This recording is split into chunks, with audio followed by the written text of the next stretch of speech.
right, so we are going to add a little color to this. We're adding some blue, so we'll see how it shows up against this paler colors here. And we'll go ahead by getting it started.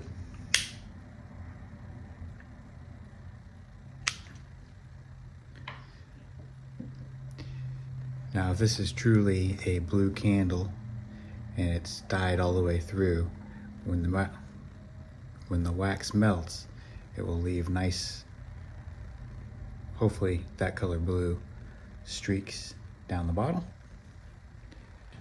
All right, we got some drips. I had to cut a little gash in the side there.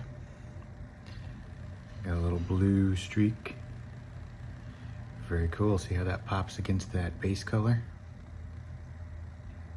Nice.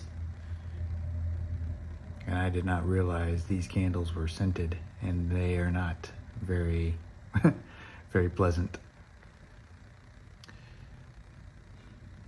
But yeah, we'll keep working it and see what it looks like when it's done. So that candle hollowed itself out. Apparently it has a large hole in the bottom, so once the wick burned through that hole, it just kind of pulled up and went straight down the center. But yeah, look at that color. We're gonna go ahead and see if we can melt this down a little bit more and get some drips on all the sides and have a new little base layer of blue. Pretty cool. I'll get working on this and I'll show you the end result. Stay tuned.